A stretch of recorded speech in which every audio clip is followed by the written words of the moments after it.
Warriors in ancient civilizations did one movement every single day.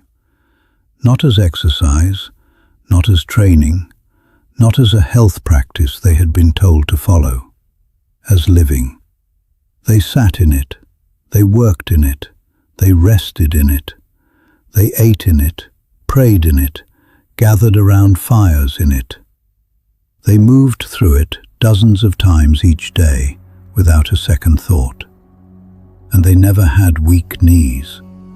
The movement was the full, deep squat, not the partial squat of a gym exercise, not the seated position of a chair, the full, deep, natural squat, hips below knees, feet flat on the ground, back long and upright, that human beings used as their primary resting and working position for the entire history of our species until the chair arrived and changed everything. Today I am going to tell you exactly why ancient warriors never had weak knees, and exactly what happened to the knees of civilizations that stopped squatting. The story begins not with warriors but with healers, because it was the healers of ancient civilizations who first documented what the squat did to the body.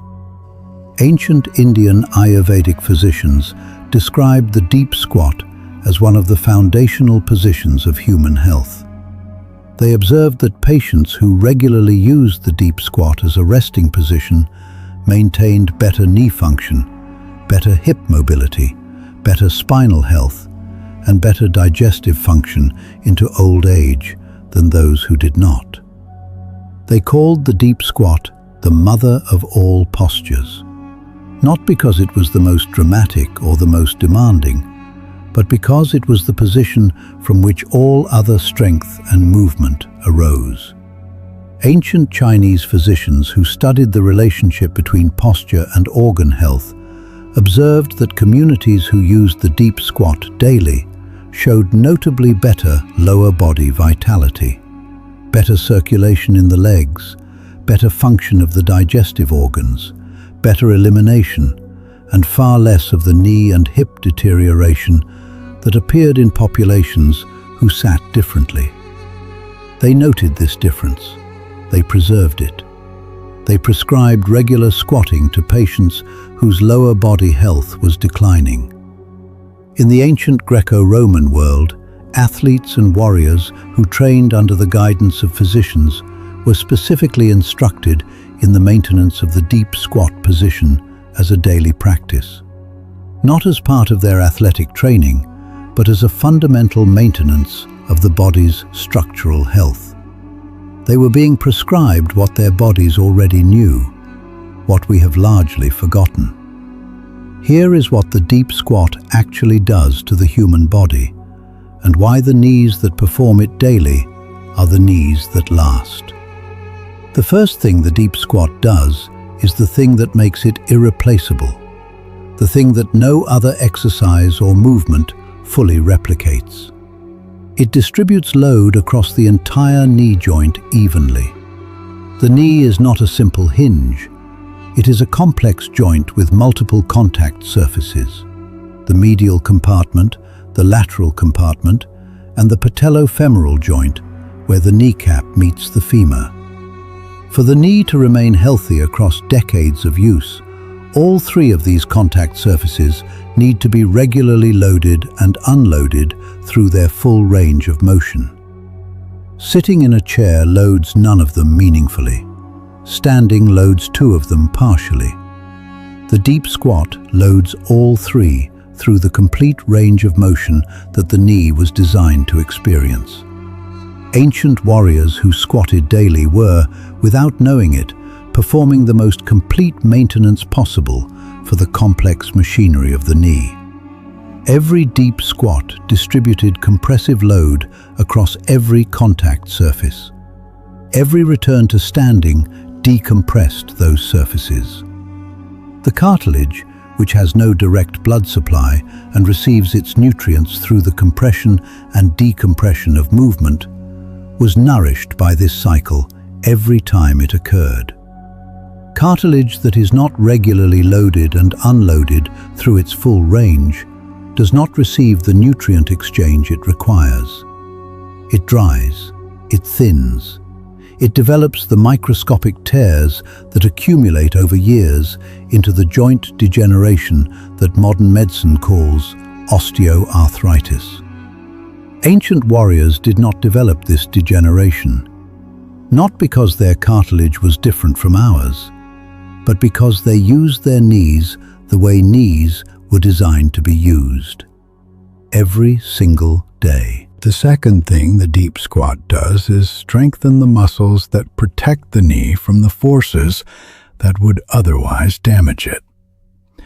The knee is protected not just by cartilage and ligaments, but by 4 groups of muscles. The quadriceps at the front of the thigh, the hamstrings at the back, the hip abductors at the outer hip, and the calf muscles below. When these 4 groups are strong and balanced, they absorb the forces that travel through the knee with each step, each landing, each change of direction. When they are weak, when they have not been regularly challenged through the full range of motion the deep squat provides, these forces are not absorbed by muscle. They are transmitted directly to the cartilage, the ligaments, and the bone. The structures that can absorb repetitive force for a lifetime when muscles are doing their job become the structures that degenerate rapidly when muscles are not. Ancient warriors who squatted daily were building and maintaining all 4 protective muscle groups simultaneously with every repetition. The deep squat is the only single movement that challenges all 4 groups together in a functional, balanced way. Modern athletes who train exclusively in a gym may develop strong quadriceps, but neglected hamstrings, strong hips, but weak calves. The imbalances that lead to the knee injuries that plague modern sport. Ancient warriors who simply lived in a squatting culture had none of these imbalances, because the squat balanced everything. The third thing the deep squat does is maintain the mobility of every joint in the lower kinetic chain. The chain of joints from the ankle through the knee to the hip to the spine that must work together for the body to move safely and efficiently. Ancient Indian physicians who studied this chain understood that the joints functioned as a system, not as isolated structures. When one joint in the chain lost mobility, the joints above and below it were forced to compensate. The compensation created stress where the body was not designed to absorb stress. The stress became injury. The injury became chronic pain. Modern medicine calls this the joint-by-joint approach. The ankle must be mobile for the knee to be stable. The hip must be mobile for the lower back to be stable. When the ankle loses mobility, as it does in people who never dorsiflex their ankle in a deep squat, the knee compensates. When the hip loses mobility, as it does in people who spend most of their day seated in a chair, the lower back compensates. Ancient warriors who squatted daily maintained the ankle dorsiflexion, the hip flexion, the thoracic extension, and the knee flexion that kept every joint in the chain operating as it was designed to operate. Their knees did not need to compensate for anything, so their knees never failed. The fourth thing the deep squat does is stimulate the production of synovial fluid, the lubricating fluid of the joint that reduces friction, delivers nutrients to the cartilage, and removes the waste products of joint metabolism. Ancient Chinese physicians described this fluid as the oil of the joint, and they understood through clinical observation that joints that moved regularly through their full range of motion produced more of it and maintained their smoothness longer than joints that did not. They were describing, in their language, the mechanical stimulation of synovial fluid production that modern rheumatology has since confirmed. Movement, specifically movement through the full range of the joint, compresses and expands the synovial membrane, stimulating the production and distribution of the fluid that keeps the joint alive. A joint that is not regularly taken through its full range produces less synovial fluid. Less synovial fluid means more friction. More friction means more wear. More wear means the deterioration that ancient warriors who squatted every day almost never experienced. The fifth thing the deep squat does, and the one that ancient healers described as its most immediate and observable effect, is improve circulation throughout the entire lower body.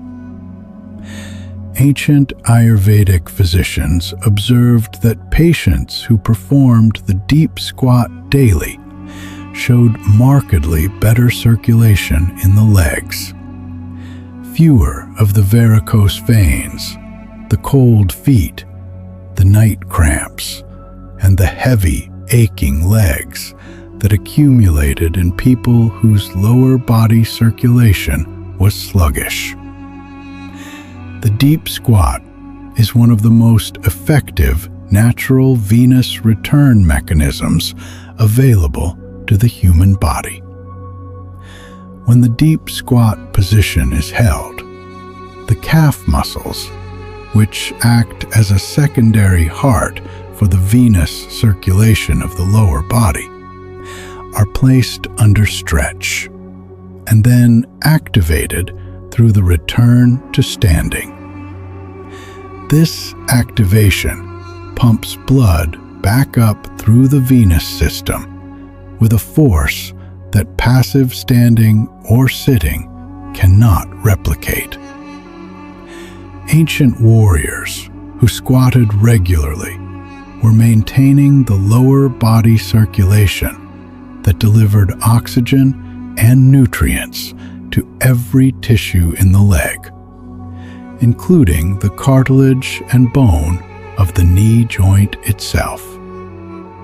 The knee that receives good circulation heals minor damage before it accumulates. The knee that receives poor circulation allows minor damage to compound over years into major structural failure. Now, the question that matters: how do you reclaim what ancient warriors never lost? Because here is the honest truth. If you have spent decades in chairs, if your ankles have lost their dorsiflexion, if your hips have lost their full range of flexion, if your knees have not been taken to full flexion in years, the deep squat will not be immediately accessible. And that is not failure. That is information. It is the body telling you exactly how much range has been lost. And range that has been lost can be recovered. Not overnight, but consistently, patiently, one morning at a time. The ancient healer's approach to restoring the deep squat was always the same. Begin where you are. Go only as deep as your body allows without pain. Hold that position for 30 seconds. Stand. Rest. Repeat. Every morning, without exception. If your heels cannot stay flat on the floor, place a folded cloth or a small wedge under them. This reduces the ankle dorsiflexion demand and allows the hips and knees to access the depth they need while the ankles progressively regain their mobility. If your balance is uncertain, hold lightly onto a door frame, a wall, or a sturdy piece of furniture. The goal is the position, not the balance. Balance will come as the position becomes familiar. If your knees produce pain in the deep position, do not force the depth. Go only to the point where the knee is comfortable and hold there. Over weeks, that point will deepen as the cartilage nourishment, the muscle strengthening, and the synovial fluid stimulation of even a partial squat begin their work. Begin with 30 seconds each morning. Add 30 seconds each week. Work toward 2 minutes of total accumulated squat time each morning, which can be split into multiple shorter holds if needed. Within weeks, the ankles begin to open. Within months, the hips deepen. Within a year of consistent practice, the body remembers the position it was designed for. Ancient warriors did not train for the deep squat. They simply never stopped doing it. You are beginning the process of never stopping again. One last thing the ancient healers always added when they prescribed the deep squat: a warning and a promise. The warning was this: the knees that have spent decades without full range of motion will speak when you begin to restore that range. They will produce sensations: tightness, mild discomfort, the feeling of structures awakening that have been quiet for a long time. This is not damage. This is the beginning of recovery. But any sharp pain, any pain that worsens as you hold the position, rather than easing is a signal to reduce the depth and consult a physician. The promise was this: the body knows the squat. It was built for it. When you give it back the position it was designed for, consistently, patiently, without forcing, it will remember. And the knees that have been weakening for years will begin the slow, unmistakable process of growing stronger. Ancient warriors never had weak knees.